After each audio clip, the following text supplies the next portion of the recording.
It's time to show off this lolly. We're finally going to be showing off New Year's Milim. I know I still have a lot of showcases to cover from the Tensura collab that I haven't done yet, and I really want to get to them, but I guess I can show you this real quick. It's kind of the reason why I've been postponing a lot of these showcases, because before the banner left, I actually lucked out and I got Xion. As you can see, she's down here. Of course, you guys saw me pull New Year's Milim in my most recent summon video, and then I also managed to get Fire Milim and Benimaru. So there's a lot that I want to max LB at the moment, and just not enough LB stuff. Really is a first world problem. But New Year's Milim, this woman does some damage. She is a nuker slash nuking support unit for light units. Of course, you don't even have to build her around like another light nuker. No, a very favored comp right now is her and Saitama. But I don't like the comp too much, and I'll tell you why in just a second. Without further ado, let's talk about everything that New Year's Milim has to offer. So first and foremost, she has Magic Resist level 2, Art Gauge Master level 5. Just to let you know, this is not stacked with someone like Forte. Forte has Art Master level 5 as well, and as you see here, it's only once, meaning that only one of these can apply at one time. And then her Innocence, which is provided to her specifically, increases all your allies' attacks by 40% for the first 60 seconds of a quest, which is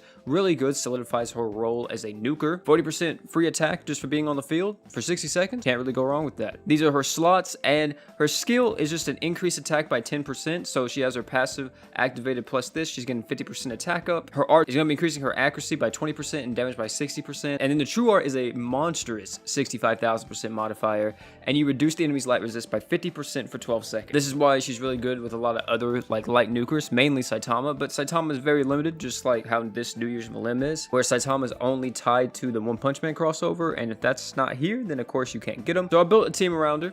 It's not like the best team possible, but I think this will work out really well because we have art damage buffs from Sunji here. Finn is really just here just so he can give us more art gauge whenever we go into a new. Emilia is here for the 30% crit damage that she has on her passive, or 50% crit damage, my bad, which actually will stack with Sunji's crit damage passive because she has one too, which is 30%, so in total we're getting 80% critical damage up from just these two. I don't have that good of magic equips in terms of nuking. I don't think we really need it though. I'm pretty sure New Year's Milim can handle this completely by herself. Now, talking about why I don't like using her with Saitama, even though I have used her alongside Saitama, it is nice, but Saitama can already kill pretty much everything in the game. If it can be nuked by Saitama, he doesn't need help from New Year's. This may enable him to nuke even more stuff, but this is the reason why I don't like that duo, is because if you pop Saitama's true art at the same time as you pop New Year's Milim's true art, let me show you something. New Year's Milim's true art does not actually apply the debuff as soon as you use it. As you see here, you have to wait for Rimuru to pop up, and then on that first dash,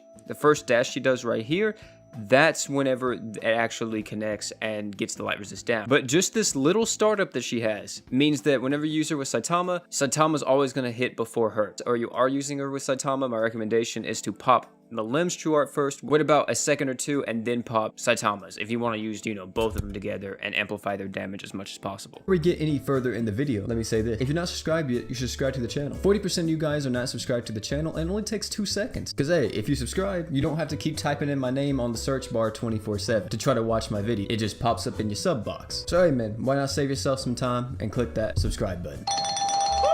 But New Year's Milim doesn't need anybody. Same thing with Saitama. She is just an insane damage dealer by default. And we're going to show you how good she is right now. This should be a pretty easy fight, if I'm not mistaken. We're going to pop everything, and then we're going to get all of our stuff off right here. And I'm pretty sure this is going to die instantly. If not, I'll be actually surprised. As you saw there, you see how much damage she does. I know it's a lot of numbers popping up on screen, but as you saw there, she had no problem with that. This is when nuking lucky events, might as well nuke the Dragon General as well. So as we see here, we're going to pop everything again, make sure all of our stuff's going, and this guy should just be dead like instantly. So yeah, oh yeah, he's definitely dead. Freaking Emilia got the ultimate freeze off too, good lord. So I mean, we're really not having a problem clearing stuff or doing stuff at all. Like I said, New Year's Milim does a lot of damage by herself. See if we can nuke the Special EX Hyper of the Eagle event. This event is actually somewhat tough, but I don't know if this team can actually nuke it. Alright, so here we go. Let's see if we get enough damage off and we get enough deeps and everything. Oh, we got paralyzed.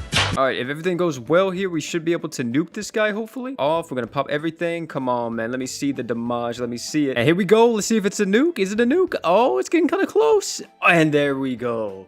Special EX Hyper nuked by New Year's Milim. I don't like using her all the time though, just because, you know, my favorite nuking team is of course Mono Dark. Always will be. This girl is pretty strong if you have the equipment set up and everything to run her with other teammates that are going to be buffing her damage through the roof. Also, she could be used as a supporting character to an extent for other light nukers and attackers that come out later on down the line. Yeah, there's really not much else to say. But guys, thank you all for coming out again. Don't forget to like, comment, subscribe, and all that type of stuff. Channel's been going crazy recently. Can't thank you guys enough. Streams have been going insane. So much support recently. It's just a little bit too much to handle at times. It's been your bro P. Now I'm gonna go drink some water. Probably some holy water after using this. Jesus Christ.